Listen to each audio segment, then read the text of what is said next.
Build compelling real-time apps quickly and scale them globally with the PubNub real-time network. Only PubNub delivers the core building blocks needed for any real-time application. Find out for yourself by signing up for free today. Visit pubnub.com. Welcome to This Week in Location-Based Marketing, the most trusted podcast dedicated to the new business of location.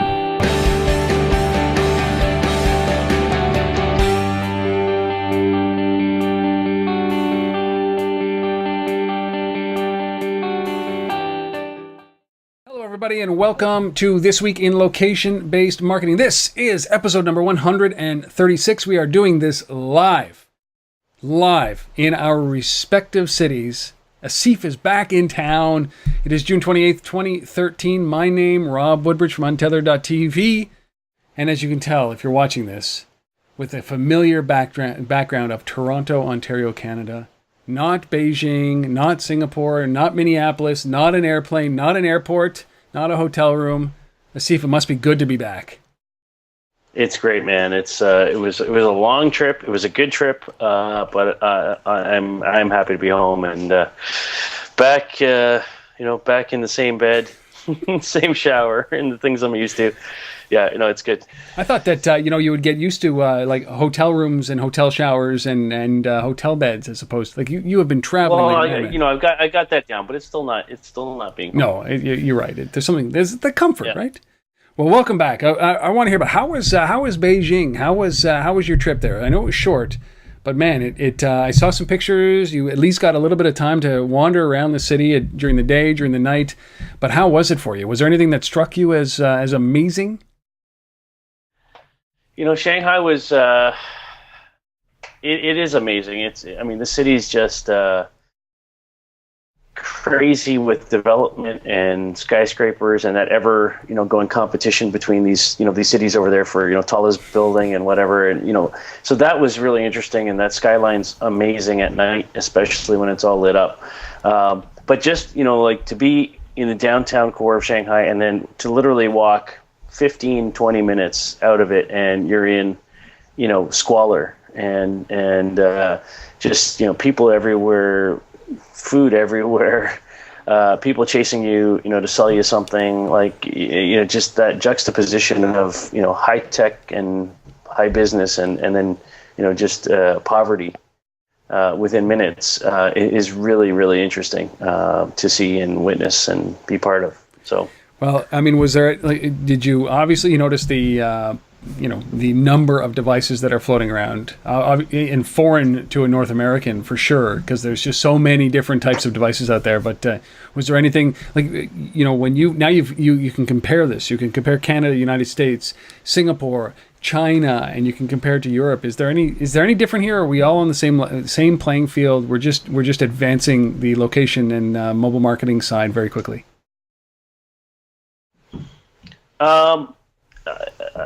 I think it's growing in different ways. I met a company over there that we'll get on in the show in a few weeks called Walk-In, for example. So it's kind of like I sat down with the CEO and we had a chance to grab a bite and just chat. And it was interesting because he had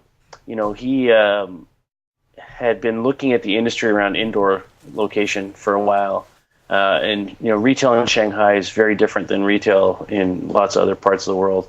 But he had met Syriac, the founder of Shopkick, and was sort of inspired by what Shopkick was doing, and basically went away and built this company that is effectively doing something similar, using different technology, so not ultrasound based, but doing some near field type of stuff with a loyalty platform associated with it.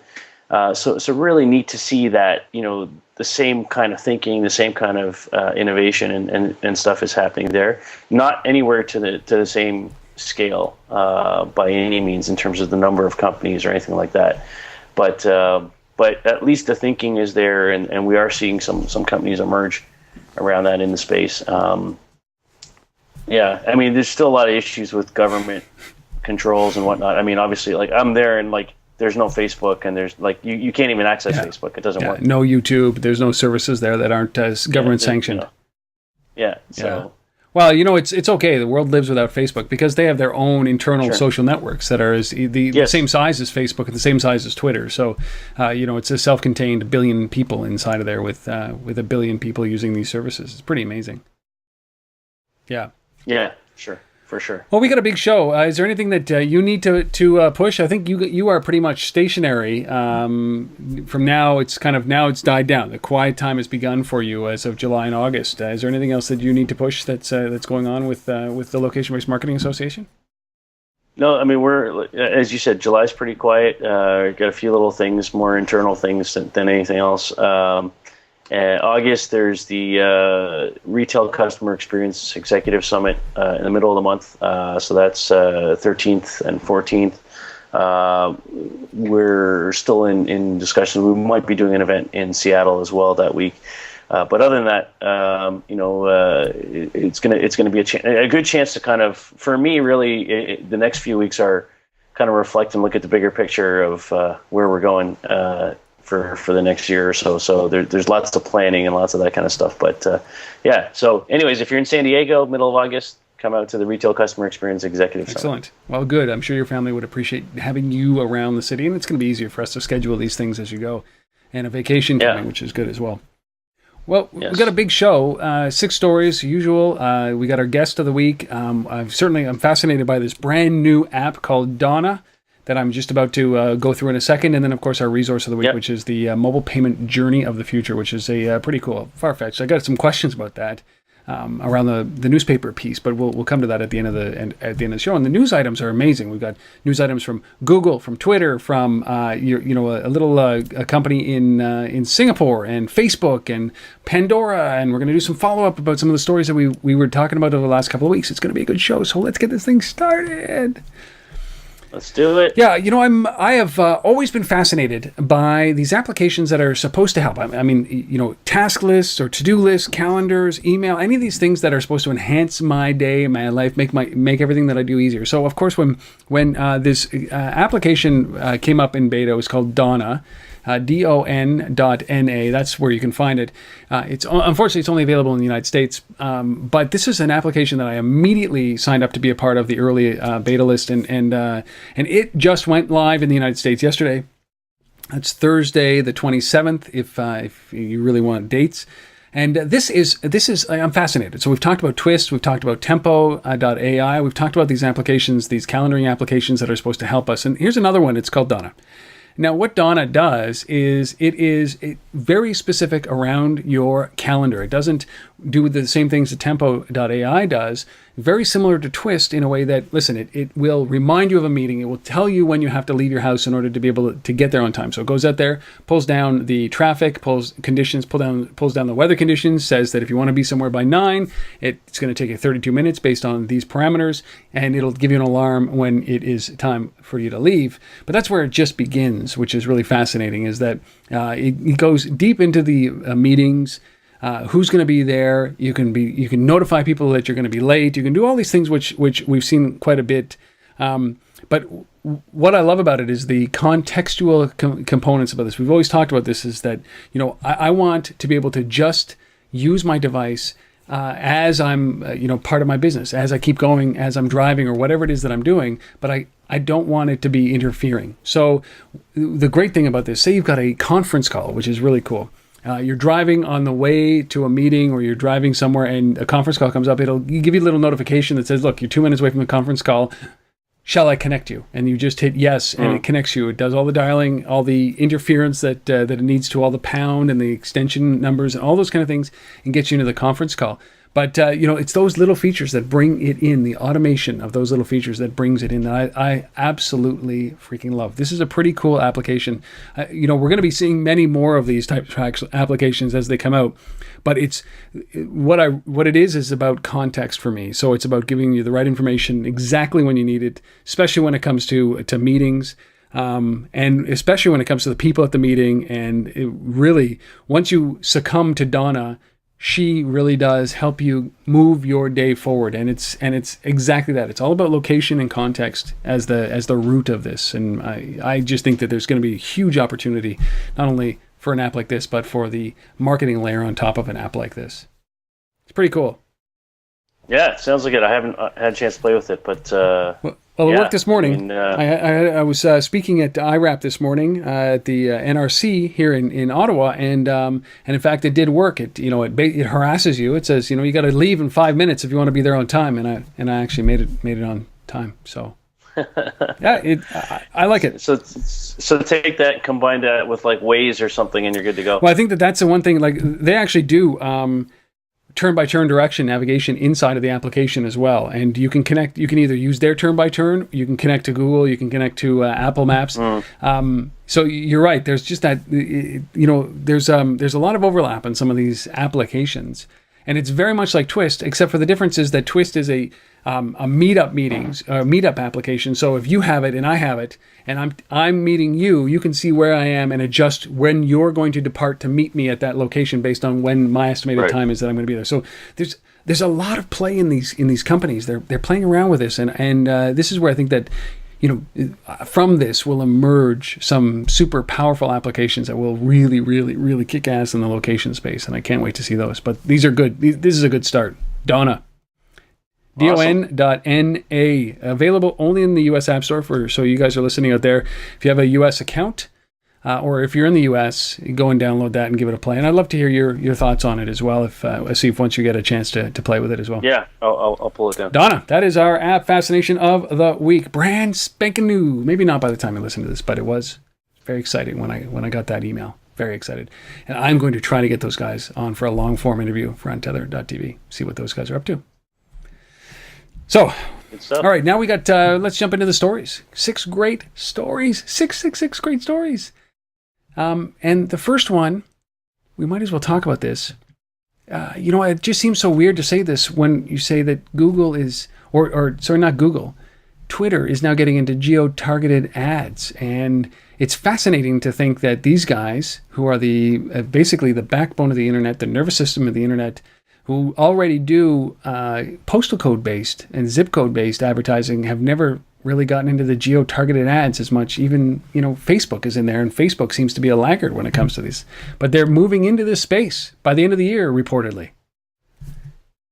Yeah, and this is really interesting. I mean, obviously Twitter has a huge following. The number of people who share or who tweet and share location isn't big. Last I heard, it was about 6% of the Twitter user base. But that's not necessarily what they're talking about here. They're talking about creating a relationship between Twitter and any mobile app, quite frankly, a geofencing relationship around that, and then basically being able to serve an ad into Twitter based on that.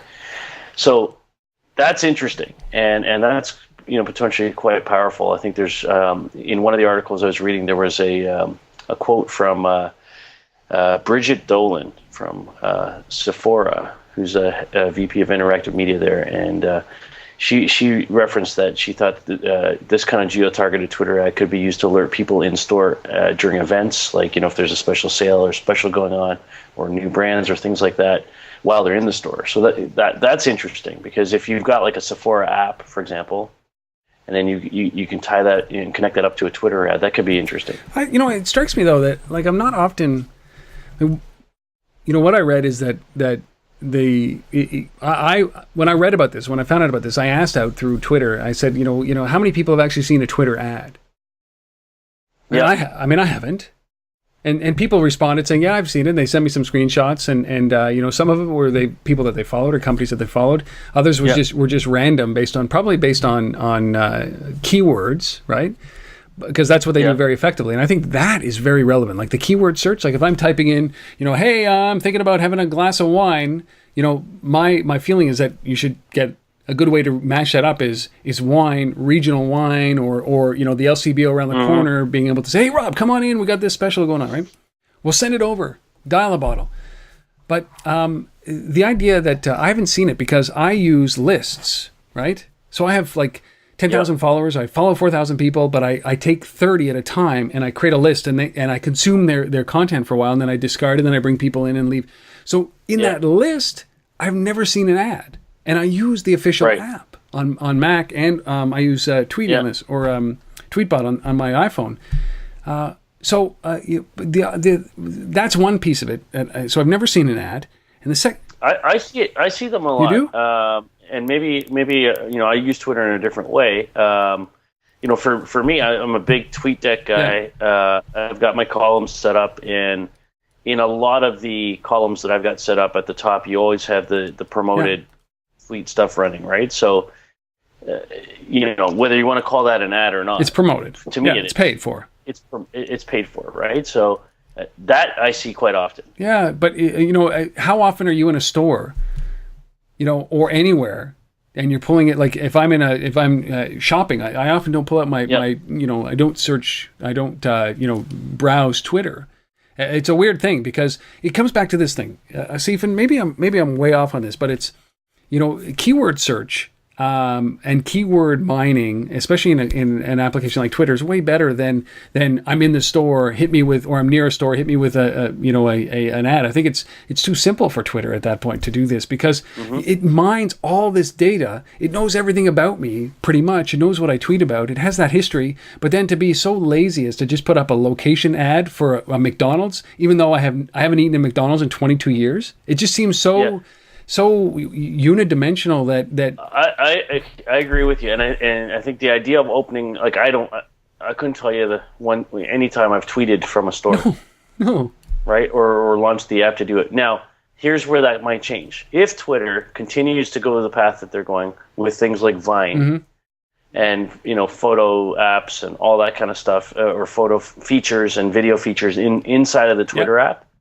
Then all of a sudden now there's more reasons for me to open that Twitter app while I'm in a store. If I'm going to snap a photo of something in the store, or I'm going to take a little video while I'm in the store, and the app is open, and now I can push a geo-targeted tweet on that basis. Okay, now I'm starting to see kind of a bigger picture of how this makes sense. Well, I'm always intrigued by this because you can get lazy with location, right? And sure. you have to marry location with context and who I am and what it is that I participate in. But you're right. Any way that they get me to open up that application is very important. And we saw this, and this is exactly the reason why Twitter corralled all of their developers, right? And they got rid of all of they put limitations on the API use so that they could bring that in-house, because the stream is what they can monetize, not the app makers. And the app makers were building that revenue base on their behalf. So we talk about this, and that's what Foursquare has to do as well, is tighten up the use of the API so that people start using the Foursquare app. And then with the Foursquare app and all those users, even if it's only 1 million of them, they can turn the revenue on. But we see this with, this is what you can do if they do that. And certainly Twitter is probably the most powerful network, contextualized anyways, and open for conversation than out of all of them, and easiest to use, that's for sure. Do we know it's going to be interesting? Twitter. They're playing catch up, but it's going to be interesting. Yeah, it's a right now it's not all that useful. No. I think what they're talking about here. I mean, they haven't released it yet. They're talking about releasing this, by the end of the year. It's crazy. It's going to take that long. Come on. Right, but for me, again, the trigger is a bunch of other useful features in a store built into that app that give me a reason to open the thing. That then a geo-targeted tweet can happen. And then it will have an impact. Yeah. Yes. All right. Very cool. Well, that's Twitter. Actually, the rumor has it that by the end of the year, they will have geo-targeted ads, which is good if it's done right. And maybe that's what's taking them so long, is that they're actually going to do it right. And there's a lot of pressure on that, because you just don't want to get lazy here, Twitter. Don't get lazy. Don't get lazy. Don't just add location, add context. All right, our second story. You were just there, man. Did you see any of this? You never used this. Did you drive in Singapore to begin with? I did not drive. I refuse to drive in Asia. Yes. It's crazy. But there's an app there brought to my attention by our good friends Christian Geisendorfer over there, who runs Use. And so this is an app called Summon Auntie, and it's a very local Singapore Singlish slang kind of thing that happens there. Everybody in Singapore, you get into a taxi, and you always if you do this enough, you'll come to know, you refer to a taxi driver as uncle. Every taxi driver is your uncle. and it's just a way that you interact with people. So there's aunties and uncles, and everybody's got a term like that. So this is an app called Summon Auntie, which is a slang term in Singapore for what they refer to as the parking police or parking wardens. The people who go around giving out parking tickets. And so the way this app came about, it's an app that is kind of like a bit like Waze. It's a driving app. Gives you traffic data, all that kind of stuff. But the key feature and why it's called Summon Auntie is if you are out and about and you spot, the parking police, basically you post it into this system. And then it alerts everybody else as to where the parking warden is right now, so that you can avoid parking your car there or getting a ticket. That's really what this is all about. So it's very location based, and it's very useful, I would say, to the local Singapore crowd there. Boy, is it ever! Apparently, it's very expensive, isn't it, to drive there? And you need like a certificate of authority to be able to drive, and gas prices are incredible, and parking prices are incredible. Yeah. So it makes sense. I was asking a bit before this, is that they have this this ability to communicate if you are a Summon Auntie user as well, and you've left your lights on. I can type in your license plate and tell you that you've left your lights on, and you'll get a notification that way as well. I think that's pretty cool. Yeah, it is pretty cool. It's pretty cool. Yeah, I could see this in a lot of cities. But it's funny though, because you see this, right? You see, like you're driving on the highway, and there's a speed trap up ahead, and somebody will like give you a little tap, a little honk, saying, with a little point, slow down or whatever like that, and you can't do this in the real time as you're driving 100 kilometers an hour down the highway to be able to then type in a license plate. Hey, there's a speed trap. But it's that driver code, I think. And anytime that you don't have to pay for parking, it's the best thing. And there's a community of people trying to screw governments out of parking. I like this. This is the anarchistic mobile initiative, and I like it a lot. I like it. So check it out. If you're in Singapore, give it a shot. And if you're not, somebody should build it here in the city, and build in any city. I think that there's a good opportunity. I don't know how you monetize, but maybe take donations as a percentage of the money that you would have spent in your parking meters. But Summon Auntie, that's very cool. I love it. Aunties and uncles in Singapore. Yes. Yes. Nice. All right. Our next story comes to us from Facebook.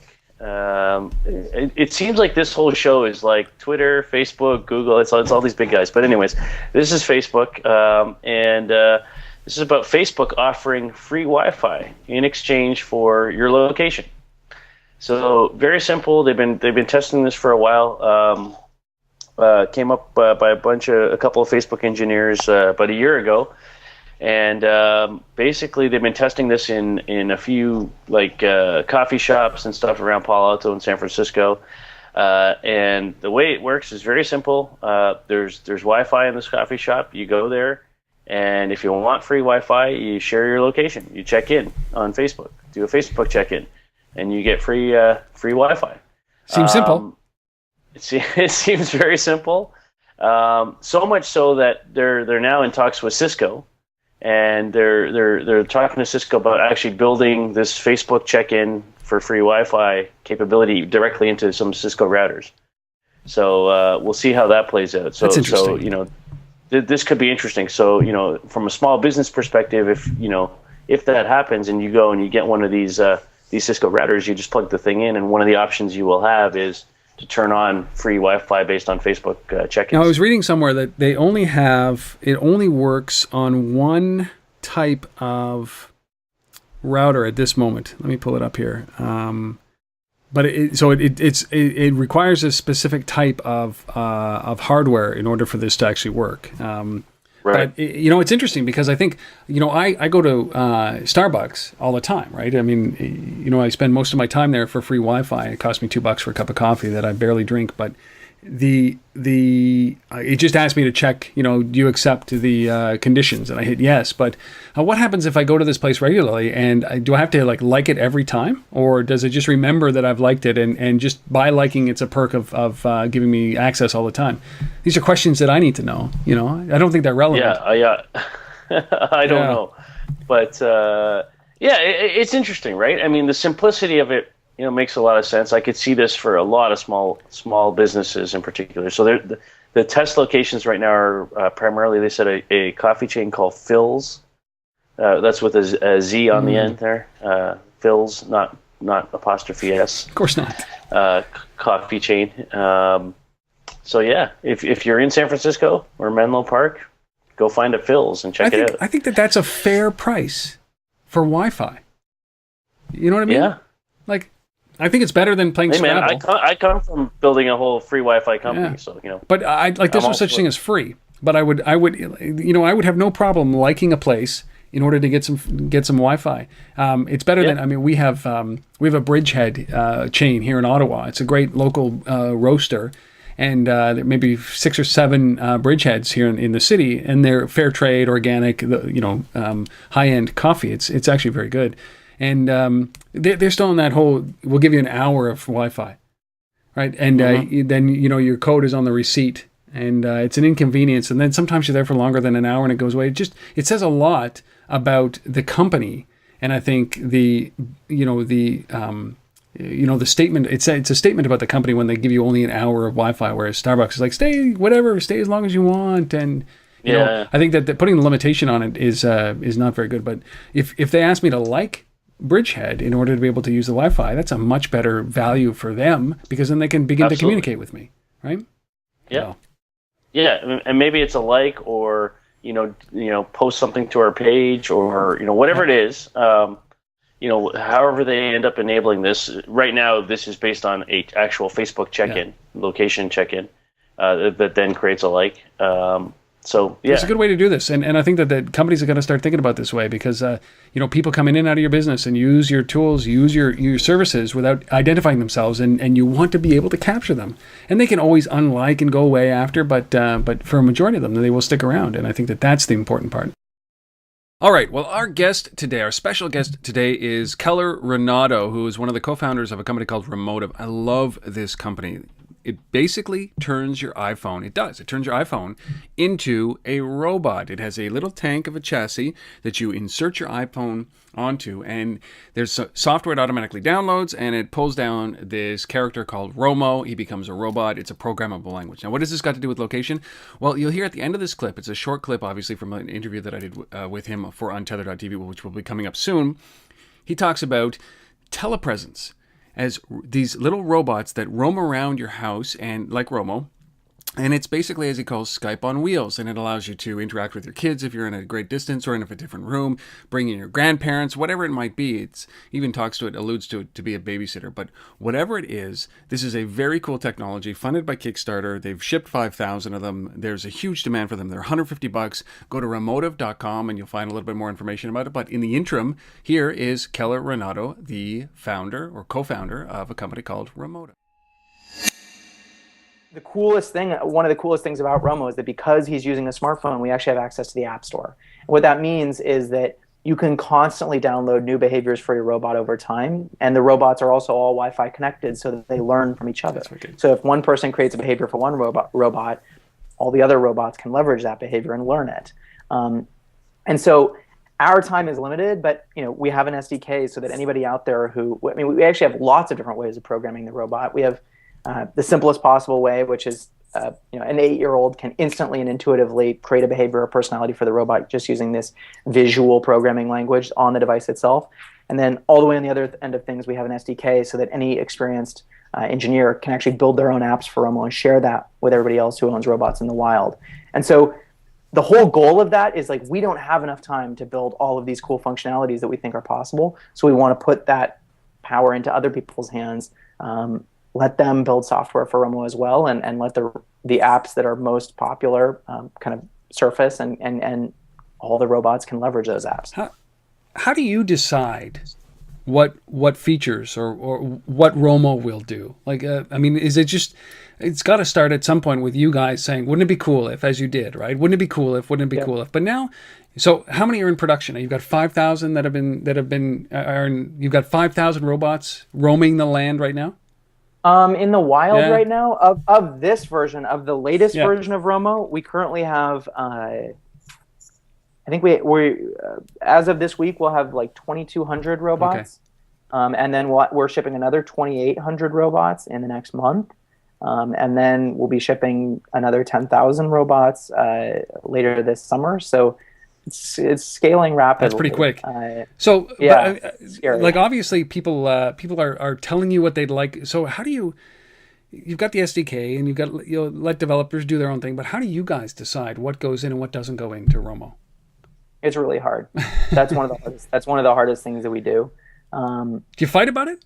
Do you guys the three of you guys sit down and duke it out, or do you bring investors in? 20 of us. Everybody who we've hired at Romotive has an opinion. Has an opinion, and a good one, because we all care about it a lot. If we didn't care about robots, there's no way we would put in the hours or deal with the hassle. Yeah. But so we all do. We all talk about it a lot, trying to figure out what do we think, and what do we think is the long term, the most viable use cases, and also the use cases that are going to be easiest to hit right now, as opposed to in a year from now. It depends. I think right now it's a question of like, what do we think are the use cases that are simplest, actually? That's a big one for us. Because you mentioned Romo's a really complicated device. It's true, he's really complicated to build. But at the same time, we wanted to build something that was insanely simple to use, like insanely simple. So literally when you get Romo, you just, I'll pull the box off. So you just literally, here's the robot sitting inside. So I literally just take the robot out of the box and then pull my phone out of my pocket and plug my phone into Romo. And it automatically downloads the software you need. He instantly wakes up. He's an intelligent creature, like following your face and doing things like that. So anyway, we basically are really focused on the use cases that we think are super simple, like what's something that people can instantly understand. And then also just what are things that are easy enough to use that we think that actually like 100% of our user base is actually going to benefit from them. So have you had, are there features that you thought, listen, these are definitely going to fit in, that you had to pull, or that kind of however you do it, democratically or otherwise, that you just say, no, we can't afford to build this in it, but we, that have made it into the second version? One example of something that we thought we were going to do early on that we decided not to do was augmented reality. When we were initially thinking, we were like, oh, it'd be an awesome gaming platform for augmented reality, and we should build that. At the same time, there were these other things we wanted to do. Like we were like, Romo would be an amazing pet/friend. He's intelligent. He can exhibit these cool autonomous behaviors.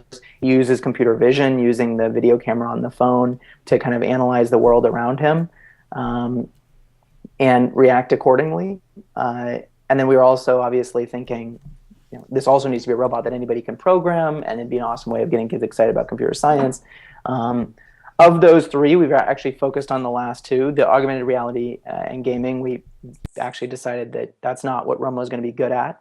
And also that there's not like a true need for that. We think that apps, for 99 cents, it's really easy to download an app that is like insanely entertaining. We're not so much interested in building robots that will just entertain. We'd rather build robots that are a manifestation of people's imaginations. And that was the reason that we ended up focusing much more on this idea of, Romo's a personality and a creature that you can train over time. And basically in training him,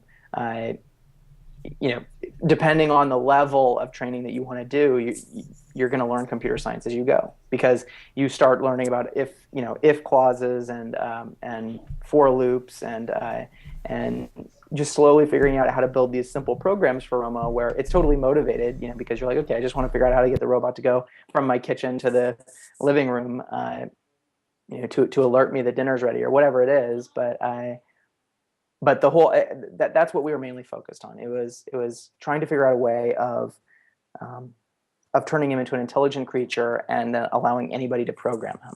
So those are the two things that we're currently focused on for Romo, and it's hard because there are like 100 other things that we could do as well. Romo also does telepresence, but we don't actually talk about it that much because it's hard for people to understand, which is crazy. But with robots in general, it sucks because there's no one we can copy. There's no like marketing campaign for robots. We're like, oh, that was a great marketing campaign for a robot. Let's do that, so it's really more like we're learning stuff from scratch, and telepresence is an especially hard one because it's actually one of the coolest things that Romo does, which he streams two-way audio and video between any from the device on the robot to any iPad, iPhone, computer running Chrome. So he streams two-way audio and video, but it's just hard to, and what that means is he's basically Skype on wheels. Right. So you can use Romo to like log in, babysit kids. You can invite grandma to hang out for Thanksgiving dinner if she can't make it and she lives on the other side of the country, or grandma can log in and play hide and go seek with her granddaughter for 15 minutes every single night. There are a lot of really cool use cases there, but it's just weird enough that it's kind of hard to describe. So that's actually a feature that we provide to all of our users, but we don't really talk about it that much because there are simpler things that we can describe that are just as compelling. The first story I want to kick things off with here, it was a little bit of fun, and for those of you who are Canadian or were Canadian or have anything to do with Canada, and you're listening to this, July 1st, Canada Day. So our good friends at Molson, the beer company, have come up with a phenomenal promotion to get back out there and say, their tagline has always been, I am Canadian, and drinking Molson Canadian is all about being Canadian. So what did they do? They created a bunch of beer fridges, fully stocked beer fridges, and they kind of been moving them around to public places throughout Europe in particular. And as they bring these beer fridges around, the only way you can open this beer fridge is by sticking an actual Canadian passport in and scanning the Canadian passport. That's the key to open a beer fridge. And it's free, right? And it's free. So you have to actually find a Canadian, wherever one of these things are, that has a passport with them to open a beer fridge. This thing it's just awesome. So why don't you show the video?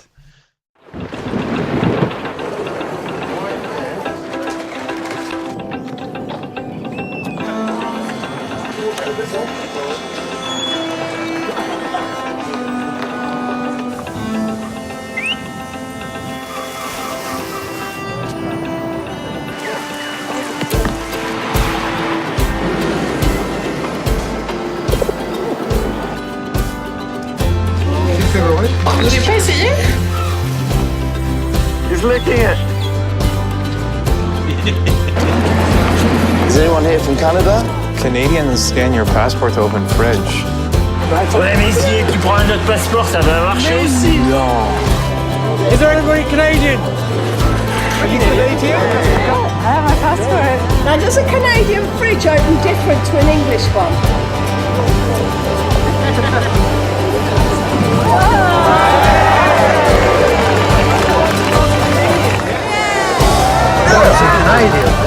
I'm from Quebec. Islam has to open. I like that.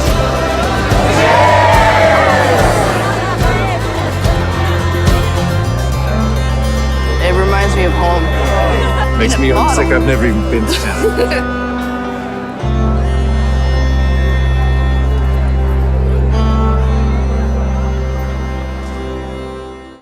That is why Canadians are important. Absolutely. Oh my God. We are the key. We are the key to beer around the world right now. So that's the way it works. So happy Canada Day. That's a little Canada Day in the middle of the show. I love it. Like go get a Canadian. Go hug a Canadian. They'll get you a beer. God, that is hysterical. Way to go, Molson. And yeah, they've done a great job with this. What a shock. I love it. Canadian passports, open beers. Ah. There you go.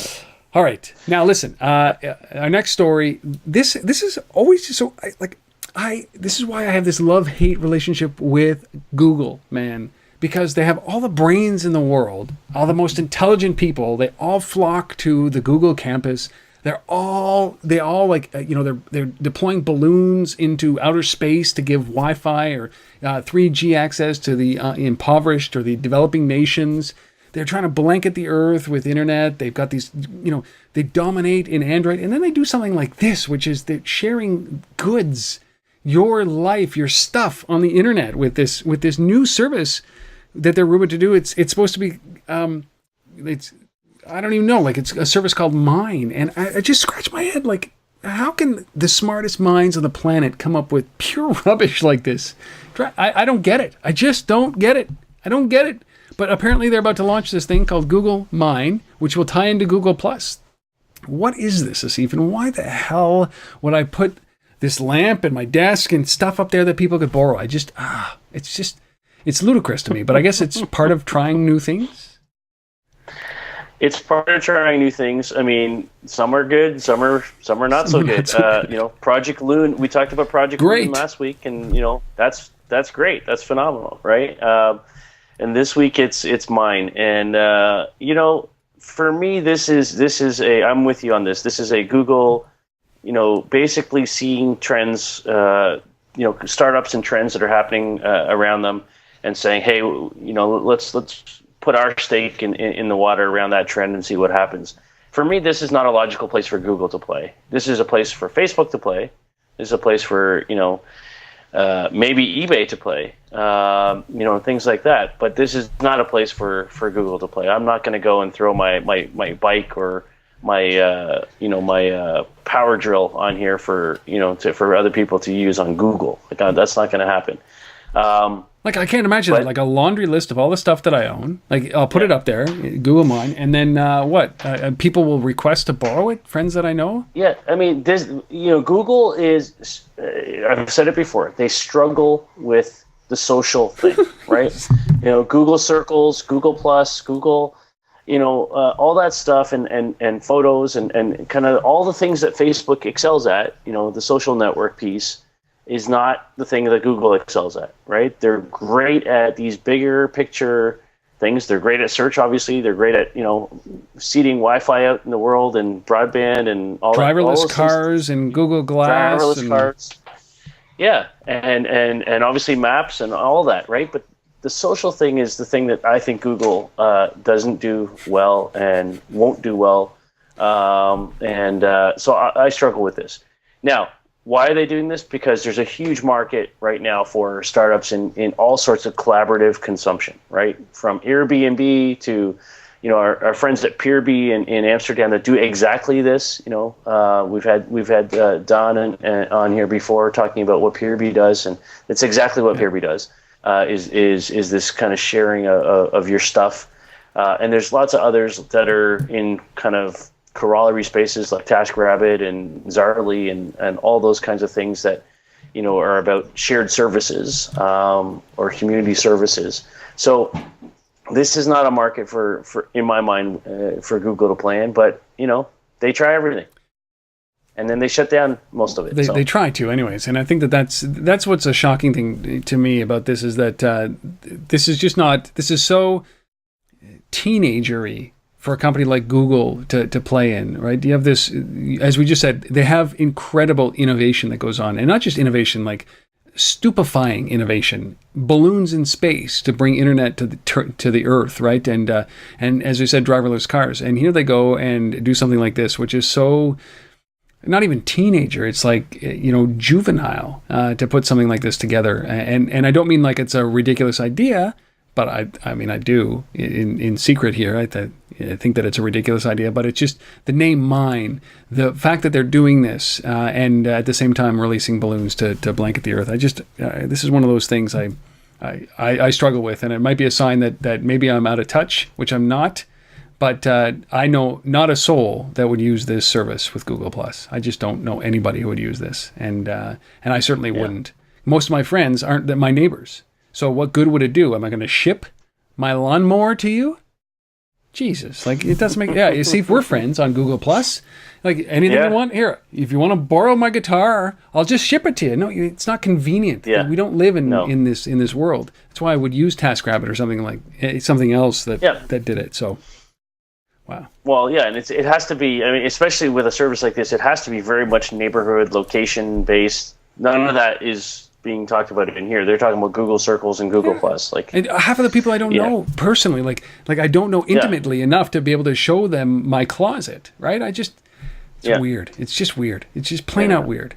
Anyway, all right. Anyway, Google, one day, like, you are the bastion of innovation. I bow to you, and I look at you and I think, oh my God, these guys are so smart. Solar powered balloons that send internet to the Earth, and then Google mine. We get mine. Oh well. Yeah.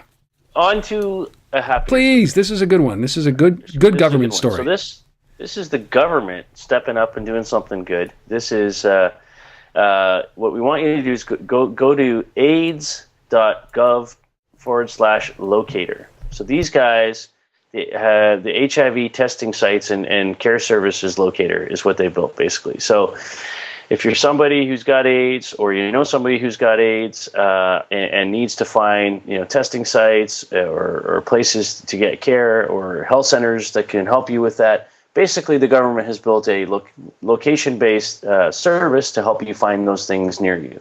Simple as that. Government doing good stuff. That's all I can say. Well, this is part of the initiative that Barack Obama has put through, which is to digitize certain services that are going on inside of the U.S. government to tremendous value. This probably took an insane amount of time previous to find out this information over multiple sources, and now it's in one spot. Aids.gov/locator. Awesome, awesome, awesome. Canada, learn from this. That's my pitch. Go Canada. We can leverage this. I think this is very cool. There you go. Yeah, absolutely. Aids.gov/locator. Excellent. All right. This might be a little bit of a longer story around Pandora, because they came out this week with an announcement that they have, I think I actually heard that they quadrupled year over year the number of people that are using radio, Pandora radio in their car. It's up to 2.5 million people that tune in to Pandora in their car. It's absolutely astounding, the growth that these guys are going through, which is a great news story for Pandora, who I look as the canary in the cave when it comes to what they're doing here around digital radio versus terrestrial, and the licensing crap that they have to go through in order to be able to get stuff done.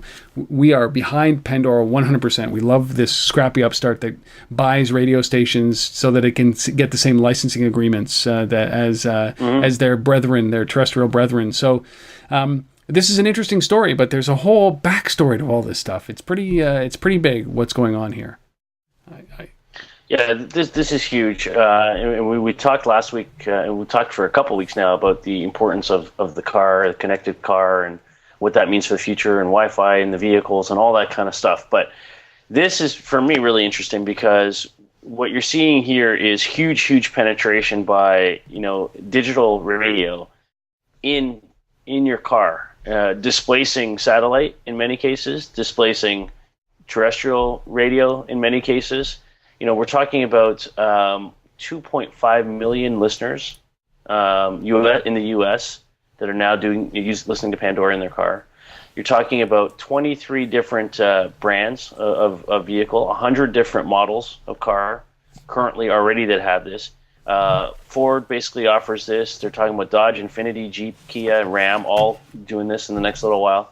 So you're gonna start to see now every car that when we go and buy a new car now, it's you're gonna say, do you want Wi-Fi with that? Do you want Pandora with that? It's like you're gonna have this little menu of all this digital service that you can get with your vehicle, and that is exciting, because the car is the device as much as the phone is the device, and there's going to be a lot of stuff that comes into that nav system. Google Glass will be a part of that, no doubt. There's a little positive on Google. Google Glass will be a part of that. But there's a lot of potential here, and this is, it's not just for Pandora. Spotify, RDO, all these guys are going to benefit, from this going forward. It is a land grab or a dash grab right now going on, and I agree with you. And I think the biggest questions that are surrounding Pandora these days are, what is the impact on Pandora going to be when iTunes Radio is released? Simply because of the convenience and ease of use, and the number of people that use iTunes, number of people that have credit cards through iTunes, 600 million people. It's ridiculous, the amount of people with credit cards that Apple has, and things like, Pandora is a uni-use, a single-use tool, right? Most cars are still going to have an AM or FM radio station.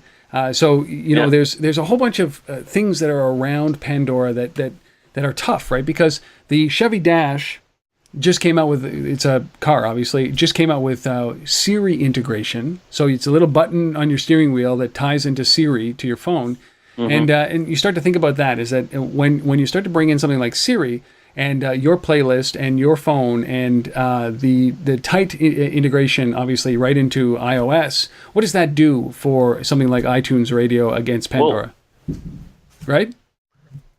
Yeah, absolutely. I think that the role that Apple can play there is going to be interesting. The ultimate question is with all of these services is, what's the advertising model that's gonna work here? Is the consumer going to accept listening to an ad or not? Or are they going to want ad-free radio?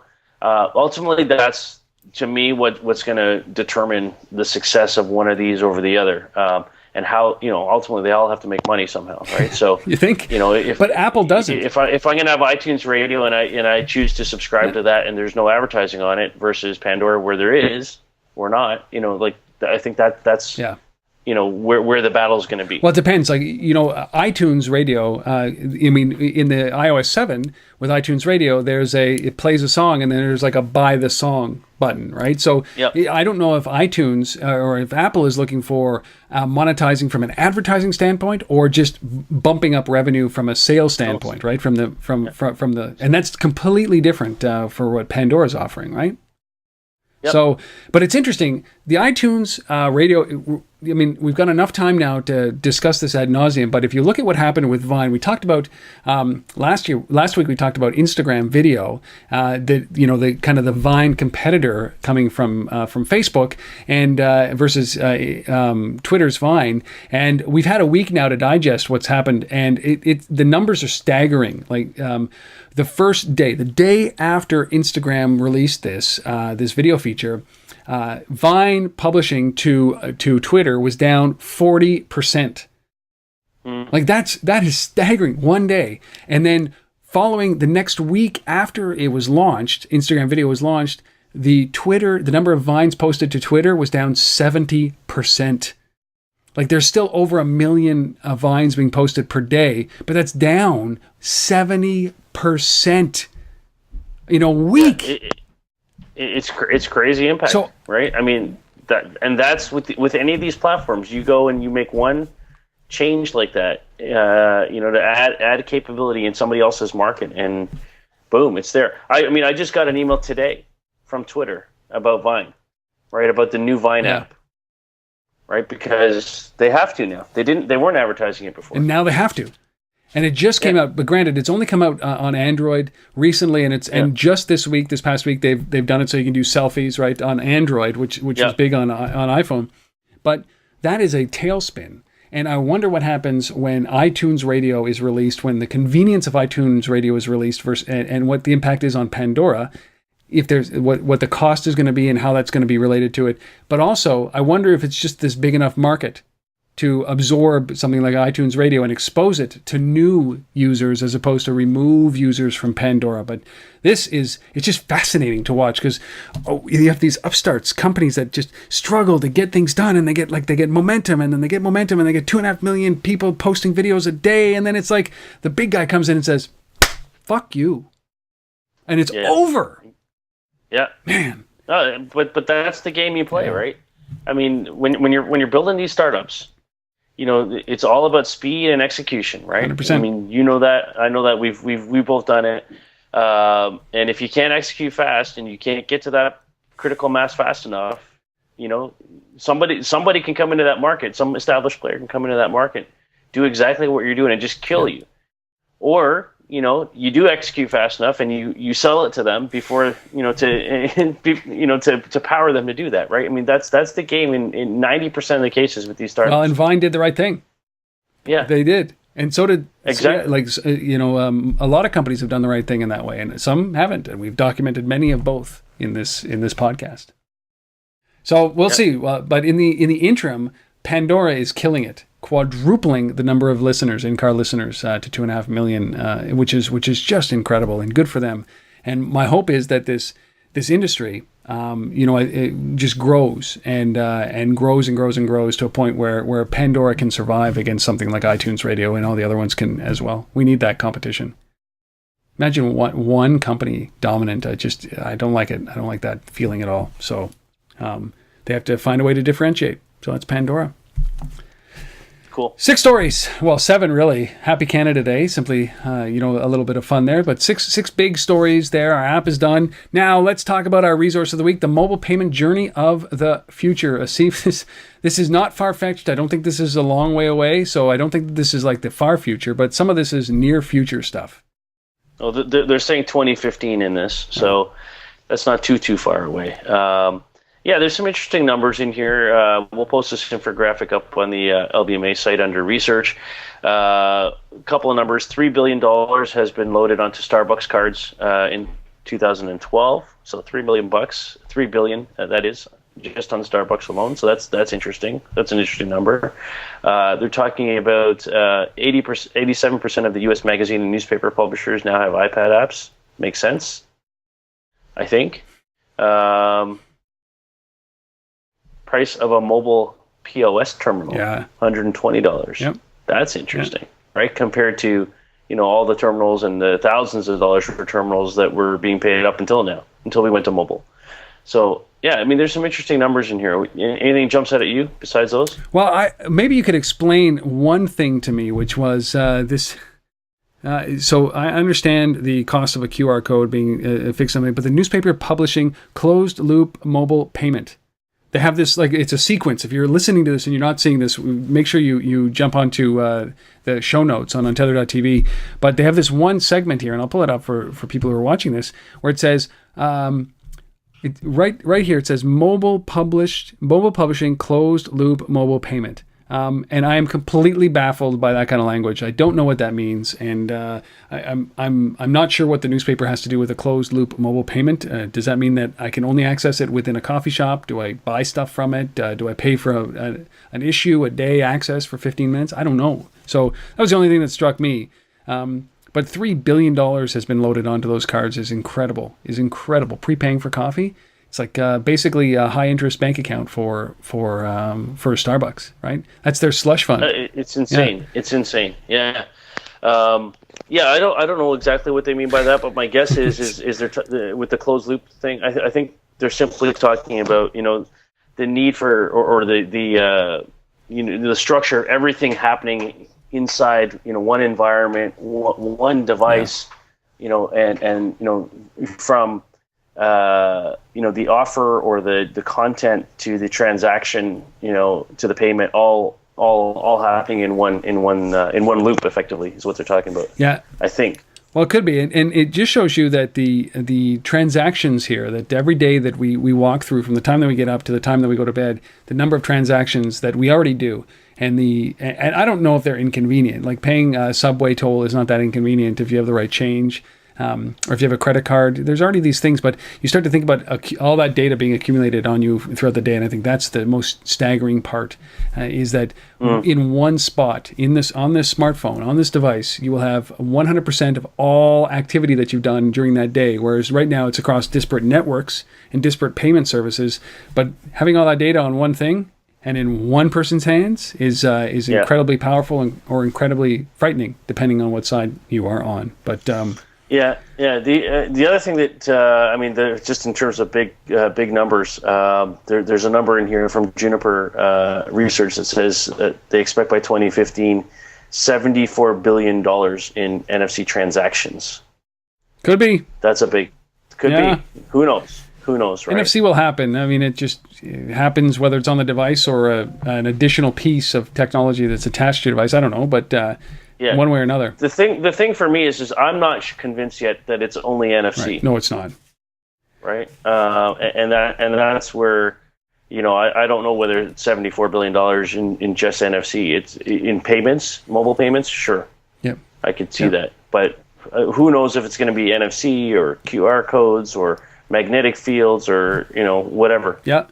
I mean, it's true. Like there are going to be. We're testing right now, and NFC could be it, but I don't know. It could be just DNA for all that we know, right? Yeah. We could be embedded body chips that work on your heartbeat and your, the way that your blood flows. I don't know what the heck. I thought you already had those, don't you? Yeah, exactly.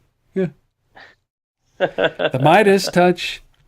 Yeah. Well, that is it. That's the resource. It is the mobile payment journey of the future. If you're interested, it's a pretty cool, infographic. Very, very well done. And it's you can go to thelbmay.com/research, and it's up there. You can hit up untether.tv and take a look at the show notes there, and it will be there as well. You're looking for episode number 136. 136. And that, my friend, ends this show. There is nothing left. That's it. Happy Canada Day. Yes, and it's to everybody. and I just wanted to draw attention today. There's June 28th when we're doing this, which is also the 32nd anniversary of one of the Canada's greatest heroes, the death of one of Canada's greatest heroes. His name is Terry Fox. If you don't know who that name is or who that man is an incredibly courageous young man who lost his leg to cancer and then started to run across the country. That's Canada. And made it as far as Thunder Bay, just outside of Thunder Bay, before he succumbed to a second round of cancer. Died on this day 32 years ago. Remarkable, remarkable kid. And, it's amazing. In Ottawa, we have streets named after him. There's a huge run, a global run. He's raised, more than $200 million for cancer research since then, posthumously. He's an incredible, incredible, incredible hero. Not just in Canada, but around the world. And so I cannot let a day go by, an anniversary like that go by, without acknowledging Terry Fox. And if you don't know who he is, just Google Terry Fox, please, and learn a little bit about this remarkable kid, 23 years old when he died. Unbelievable. June 28th. And of course, happy Canada Day, everybody. July 1st, when you will probably be listening to this, or happy Independence Day, the United States, our brethren in the U.S. Later, everybody. Thanks.